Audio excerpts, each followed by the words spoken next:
दोस्तों नमस्कार and good evening. दोस्तों आज अपन इस क्लास के अंतर्गत डिस्कस करेंगे एक बहुत इम्पोर्टेंट पॉइंट अपना सेल वॉल का जो छूटा हुआ उसके बारे में डिस्कस करेंगे। ये जो आज की क्लास का जो अपना पॉइंट है वह पिट है, ग्रत है।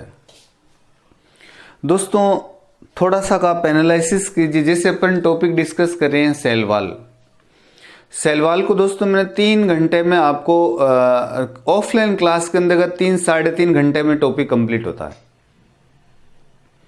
और ऑनलाइन क्लास के अंतर्गत मैंने आपको 3 क्लास यदि अपन माने तो लगभग मैंने आपको 1 घंटे के अंदर इस टॉपिक को पढ़ाया है।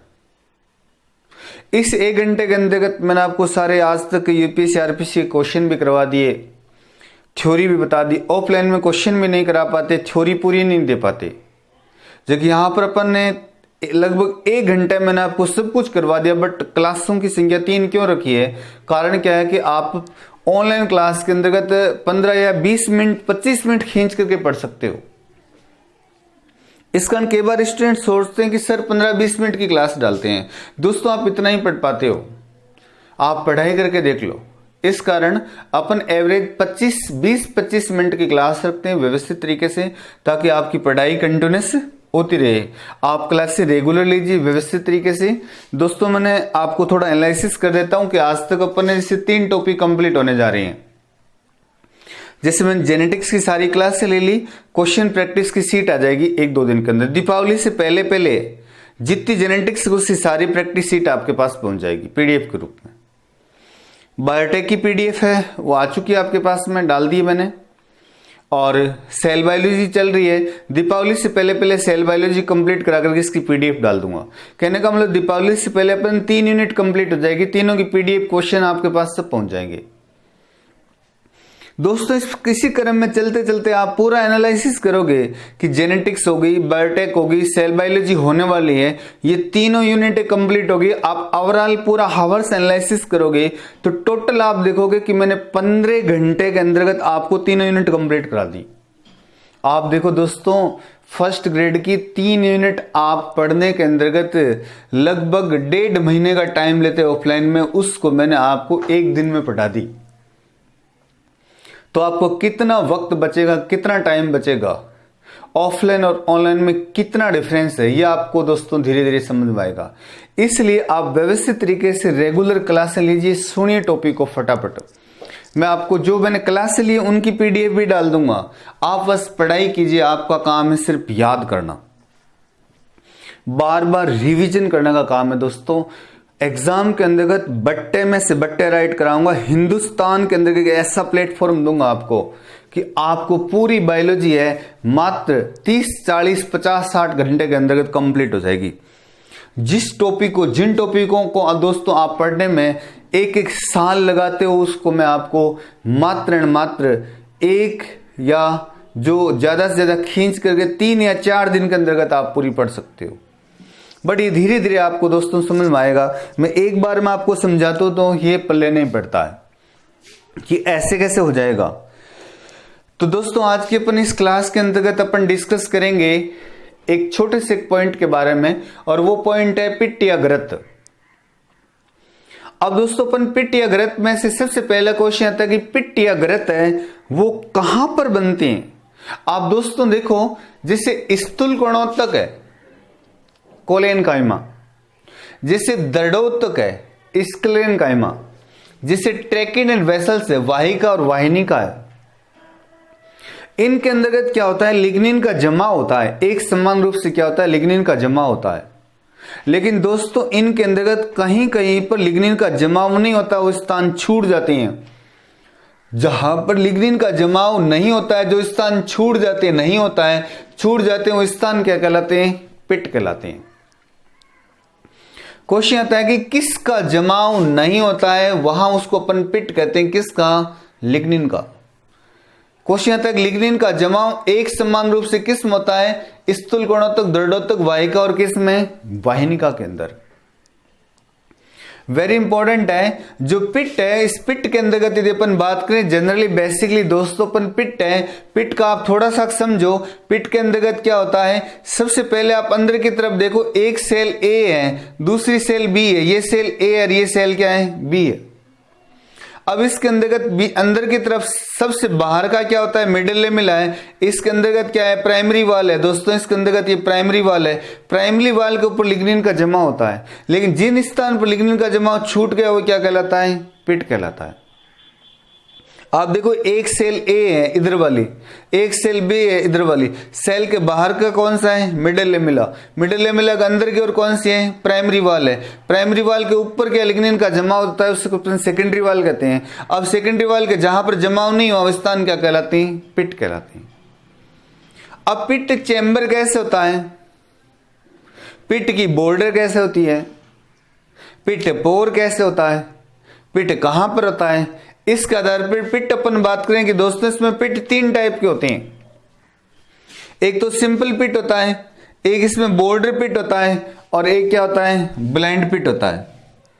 सबसे पहले आप दोस्तों देखो, सिंपल पिट है। सिंपल पिट के अंदर अपन बात करें, जो सिंपल पिट है, सिंपल पिट के अंतर्गत अपन बात करें, ये पिट है, जैसे ये पिट का चेंबर है, ये पिट का चेंबर। तो पिट का चेंबर कैसा होता है, गोलाकार या बेलनाकार होता है। सरल गरत के पिट चेंबर की शेप कैसी होती है, गोलाकार या बेलनाकार। जो सरल गरत है उसकी जो मेम्ब्रेन है, ये किसके लिए परमेबल है, जल व जल में घुलनशील पदार्थों के लिए क्या होती है, परमेबल है। इसमें water and water soluble matter आराम से क्या होते हैं, आ जा सकते हैं।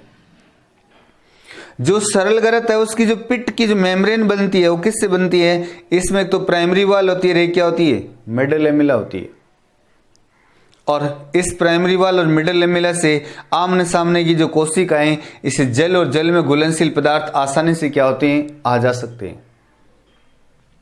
अब जो ये पिट है, इस पिट का जो चेंबर कैसा होता है, बेलनाकार या गोलाकार होता है। एक पिट की मेम्ब्रेन होती है, कि एक पिट के अंतर्गत क्या है, ये पोर है, ये पिट का पोर है, ये क्या है, चेंबर है, और ये क्या है, पिट मेम्ब्रेन है। यदि अपन बात करें दूसरा जो पिट का टाइप है, वो वेरी वेरी इंपॉर्टेंट बॉर्डर पिट है। सबसे ज्यादा इंपॉर्टेंट यही है, इसी में से एग्जाम में क्वेश्चन आते हैं, बॉर्डर पिट में से। आप देखो दोस्तों, बॉर्डर पिट को समझो सिंपल सा, एक सेल इस तरफ होगी, एक सेल इस तरफ होगी, दोनों सेल के बीच में दोस्तों ये मिडिल लेमिला है, और मिडिल लेमिला की तरफ इस तरफ क्या है, प्राइमरी वाल है, इस तरफ क्या है, प्राइमरी वाल है। ये तो मिडिल लेमिला होगी, अंदर की तरफ प्राइमरी वाल है, ये प्राइमरी वाल है, और प्राइमरी वाल के ऊपर आपको पता है लिग्निन का जमा होता है।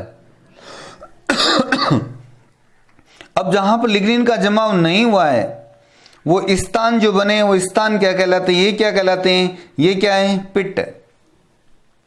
और जहां पर जमा हुआ है ये क्या है, सेकेंडरी वाल है। यहां पर लिग्निन का जमा हुआ है, सेकेंडरी वाल है। और ये जो चैम्बर बना है, ये जो छिद्र है, छिद्र क्या कहलाता है, पिट पोर कहलाता है। तो क्वेश्चन आता है दोस्तों, पिट पोर होता है, उसकी शेप कैसी होती है, लेंस के आकार की। पिट पोर है, इसका जो छिद्र है किस शेप का होता है, लेंस शेप होता है। पिट का जो ये चेंबर बना है, चेंबर कैसा होता है, वेरी इंपॉर्टेंट फ्लास्क शेप्ड होता है। आप दोस्तों जो सिंपल पिट था उसका पिट चेंबर कैसा था, गोलाकार या बेलनाकार था। बट बॉर्डर पिट का जो चेंबर है वो चेंबर कैसा होता है, आप देखो फ्लास्क शेप्ड का होता है। यहां पर आप देखो, यहां पर एक पिट ये है, एक पिट ये, आमने सामने ये पिट है। अब यहां से इस पिट से इस पिट में, इस सेल से इस सेल के अंतर्गत कोई भी मैटर जो एक्सचेंज होता है, आदान प्रदान होता है, इस आदान प्रदान करने के लिए बीच के अंतर्गत आप देखो ये ढक्कन नुमा एक स्ट्रक्चर, वाल शेप संरचना बन गई। और ये वाल शेप जो संरचना बनी है, ये वाल क्या कहलाता है, टोर्स कहलाता है। वेरी वेरी इंपॉर्टेंट है कि बॉर्डर पिट के अंतर्गत दो सेल के बीच में जो मैटर का एक्सचेंज होता है उसका कंट्रोल करने के लिए वाल बन जाता है। वाल क्या कहलाता है, टोर्स कहलाता है। इस टोर्स के ऊपर, ढक्कन के ऊपर किसका जमा हो जाता है, सुबेरिन का जमा होता है। वेरी वेरी इंपॉर्टेंट है, क्वेश्चन आता है कि बॉर्डर जो पिट बनता है, उस बॉर्डर पिट के अंदर ये टोर्स बनता है, टोर्स के ऊपर किसका जमा होता है, सुबेरिन का जमा होता है। और ये दोस्तों टोर्स या वाल बहुत इंपॉर्टेंट होता है। ये सुबेरिन है, सुबेरिन क्या होता है, वाटरप्रूफ होता है। सुबेरिन क्या होता है? वाटरप्रूफ होता है। और ये क्या करता है? यहां पर क्या होता है? द्रव के वितरण का कंट्रोल करता है और ऑस्मोटिक प्रेशर का नियंत्रण करता है। इधर से उधर जो मैटर आता है, जो लिक्विड आता है, जो द्रव आता है, द्रव के डिस्ट्रीब्यूशन को क्या करता है? कंट्रोल करता है। द्रव के वितरण को कंट्रोल करता है। टोटली क्या होता है? वाटरप्रूफ होता है। वाल की तरह रोल करता है कौन? टॉर्स। अब दोस्तों ये जो बॉर्डर पिट है, स्पेशली पूरे प्लांट जगत में अपन देखें, पूरे प्लांट जगत को एनालिसिस करें तो स्पेशली जो जिम्नोस्पर्म है उसकी वाहिका के अंदर होता है। ट्रैकिड ऑफ जिम्नोस्पर्म, जिम्नोस्पर्म की क्या होती है? वाहिका में। और स्पेशली जो एंजियोस्पर्म है उसकी वाहिनिका में होते हैं। वेरी इंपॉर्टेंट है। जो बॉर्डर पिट है वो स्पेशली अपन बात करें जिम्नोस्पर्म की किस में? ट्रैकिड में, वाहिका में। और एंजियोस्पर्म की किस में? एंजियोस्पर्म की किस में? वाहिनिका में। सॉरी, वेसल को बोलते हैं वाहिका। जिम्नोस्पर्म की वेसल्स में और एंजियोस्पर्म की ट्रैकिड के अंतर्गत, वाहिनिका के अंतर्गत क्या होते हैं? बॉर्डर पिट होते हैं। वेरी इंपॉर्टेंट है। एक होता है ब्लाइंड पिट। ब्लाइंड पिट का मतलब दोस्त होता है दो जो सेल आसपास होती है, आसपास की सेल के अंतर्गत पिट क्या होता है? एक तरफ होता है, दोनों तरफ नहीं होता है। इसमें देखो दोनों तरफ है और इसके अंतर्गत क्या होता है? दोनों तरफ होते हैं, बट इसके अंतर्गत एक ही तरफ होती है। ब्लाइंड पिट, ब्लाइंड पिट के अंदर आप देखो दोस्तों एक तरफ है। और ये जो ब्लाइंड पिट है स्पेशली किसके अंदर होते हैं? जिम्नोस्पर्म के अंतर्गत क्या होते हैं? ब्लाइंड पिट होते हैं। अब दोस्तों देखो पिट में से आज तक यूपीएससी और आरपीसी ने क्या क्वेश्चन पूछे हैं? क्वेश्चन पूछा है कि कौन से पिट है जिनके अंदर टॉर्स होता है? टॉर्स किस में होते हैं? ब्लाइंड पिट के अंदर। क्वेश्चन आता है कि दोस्तों टॉर्स के ऊपर किसका जमा होता है जो वाटरप्रूफ होता है? किसका? सुबेरिन का जमा होता है जो कैसा होता है? वाटरप्रूफ है। क्वेश्चन आता है कि कौन सा पिट है जिसके अंतर्गत जो टॉर्स होता है वाल की तरह काम करता है, जिसके ऊपर सुबेरिन का जमा होता है जो वाटरप्रूफ होता है? कौन सी? बॉर्डर पिट के ऊपर। क्वेश्चन आता है कि बॉर्डर पिट जगत के अंतर्गत किस में होता है? जिम्नोस्पर्म की तो किसके अंतर्गत? वेसल में। और एंजियोस्पर्म की किस में? ट्रैकिड के अंदर। क्वेश्चन आता है ब्लाइंड पिट है वो किस में होते हैं? जिम्नोस्पर्म के अंतर्गत। क्वेश्चन ये आता है जो सिंपल पिट है उसका पिट चेंबर कैसा होता है? गोलाकार या बेलनाकार। क्वेश्चन आता है कि ब्लाइंड पिट का पिट चेंबर कैसा होता है? ब्लाइंड पिट का जो पिट चेंबर है वो कैसा होता है? फ्लास्क समान होता है। क्वेश्चन आता है कि जो बॉर्डर पिट है उसका जो पिट पोर है उसकी शेप कैसे होती है? लेंस समान। कैसा होता है? लेंस के समान होता है। वेरी इंपॉर्टेंट है। किसके जमाव नहीं होने से पिट बनता है? लिग्निन के। Very important. लिग्निन का जमाव प्राइमरी वाल के ऊपर होता है तो क्या बनती है? सेकेंडरी वाल बनती है। क्या बनती है? सेकेंडरी वाल। और जिन स्थानों पर लिग्निन का जमाव नहीं होता है उसको अपन क्या कहते हैं? पिट कहते हैं। अब दोस्तों जब लिग्निन का जमाव होता है तो लिग्निन का जमाव के अपन बारे में बात करें तो लिग्निन का जमाव का शेप क्या है? रूप क्या है? लिग्निन किस किस शेप का कहां पर जमता है यह आपको अच्छी तरीके से मालूम होना चाहिए। डायरेक्ट क्वेश्चन आता है, वेरी इंपॉर्टेंट है कि स्पाइरल सर्पिलाकार, कैसा? सर्पिलाकार लिग्निन का जमाव है वो कहां पे होता है? प्रोटोजाइलम के अंदर। स्पाइरल शेप होता है, सर्पिलाकार लिग्निन का जमाव है वो कहां पर होता है? स्पेशली किस में? प्रोटोजाइलम के अंदर। वेरी वेरी इंपॉर्टेंट कि प्रोटोजाइलम की जो ट्रैकिड्स एंड वेसल्स है उसमें जो लिग्निन का जमा हुआ है वो किस रूप में होता है? स्पाइरल शेप होता है। वेरी इंपॉर्टेंट है सीढ़ीनुमा लिग्निन का जमाव, सीढ़ीनुमा, सीढ़ियों के समान, सीढ़ीनुमा। सीढ़ीनुमा किसके अंदर होता है? स्पेशली ट्रैकिड एंड बेसल्स के अंदर होता है। स्पेशली किसके अंदर? ट्रैकिड एंड बेसल के अंदर। वेरी इंपॉर्टेंट है कि रेटिकुलेटेड जाइलम का जमाव स्पेशली किस में होता है? मेटाजाइलम के अंदर होता है। किसके अंतर्गत? मेटाजाइलम के अंतर्गत। कैसा होता है? रेटिकुलेटेड होता है। रेटिकुलेटेड होता है। और वेरी इंपॉर्टेंट है रिंग शेप किस में होता है? रिंग के आकार का, छल्ले समान, छल्लाकार का। स्पेशली प्रोटोजाइलम की जो ट्रैकिड एंड वेसल्स में कैसा होता है? छल्लाकार का होता है। यदि आपको पूछे मेटाजाइलम के अंतर्गत कैसा होता है? रेटिकुलेटेड। प्रोटोजाइलम में कैसा होता है? प्रोटोजाइलम स्पेशली कैसा होता है, स्पाइरल। और प्रोटोजाइलम की ट्रैकिड वेसल्स में पूछे स्पेशली तो कैसा होता है, छिल्लाकार। और आपको जनरली पूछे ट्रैकिड वेसल्स में कैसा होता है, सीढ़ीनुमा। अब दोस्तों इनके कौन कौन से एग्जाम्पल्स हैं, कैसे कैसे हैं, ये अपन बॉटनी के अंतर्गत पूरा डिटेल से पढ़ेंगे। बॉटनी के अंतर्गत स्पेशली मैं आपको जब क्लासिफिकेशन पढ़ाऊंगा, जब जिम्नोस्पर्म एंजियोस्पर्म पढ़ाऊंगा, या मैं आपको एनाटॉमी पढ़ाऊंगा, उस टाइम अपन क्लियर करेंगे कि स्पाइरल के कौन से स्पेशल एग्जांपल्स हैं। यहां तो अपन जनरली बात की कि प्रोटोजाइलम में कैसा होता है, स्पाइरल होता है, मेटाजाइलम में कैसा होता है, रेटिकुलेटेड होता है। जनरली अपन देखें ट्रैकिड और वेसल्स में कैसा होता है, सीढ़ीनुमा होता है। और प्रोटोजाइलम की ट्रैकिड और वेसल्स में जनरली कैसा होता है, रिंग शेप होता है। यहां तो अपने एक जनरल बारे में बात की है, पूरा अपन डिटेल से डिस्कस करेंगे आगे के अंतर्गत, बॉटनी के अंदर डिस्कस करेंगे। तो दोस्तों यदि अपन बात करें यहां तक, आज तक अपन सेल बायोलॉजी के बारे में बात करें तो दोस्तों सेल बायोलॉजी के अंतर्गत मैं आपको कंप्लीट कर चुका हूं। एक तो किसका, सेल बायोलॉजी का इंट्रोडक्शन पढ़ा चुका हूं। सेल बायोलॉजी का इंट्रोडक्शन मैंने आपको कंप्लीट कर दिया है। इसके अलावा मैंने आपको सेल वॉल है वो कंप्लीट पढ़ा चुका हूं। सेल वॉल क्या है, कंप्लीट हो चुकी है। और आगे अपन जो टॉपिक शुरू करेंगे दोस्तों, यहां अपन एनाटॉमी अपन बॉटनी और जूलॉजी दोनों की अपन सेल बायोलॉजी, साइटोलॉजी जो अपन साथ साथ डिस्कस कर रहे हैं। तो यहां पर जो अपन आगे डिस्कस करेंगे, एक एक पॉइंट को डिस्कस करेंगे। यहां पर आगे की क्लास के अंतर्गत अपनी चलेगी कौन सी, सेल मेम्ब्रेन चलेगी, कोशिका झिल्ली के बारे में डिस्कस करेंगे। दोस्तों कोशिका झिल्ली की अपन 2 या 3 क्लास लेंगे, जिसमें अपन एक एक अच्छी तरीके से बात करेंगे, एक एक की। सबसे पहले अपन पहली क्लास में तो डिस्कस करेंगे कि कोशिका झिल्ली होती क्या है, जगत में कहां कहां पे, क्या कंटेंट है।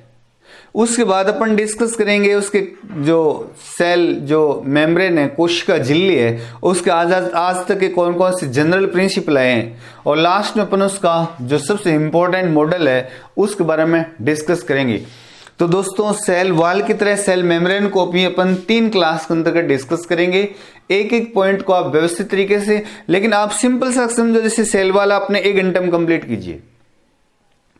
जैसे आप पढ़ाई करना शुरू करते हो दोस्तों, तो आप जैसे सेल वॉल शुरू किया तो सेल वॉल को कंप्लीट कीजिए। आप सेल मेम्ब्रेन को शुरू करते हो तो सेल मेम्ब्रेन कंप्लीट कीजिए। जब आप अच्छी तरीके से सेल वॉल कंप्लीट हो गया, सेल वॉल के क्वेश्चन निकालिए।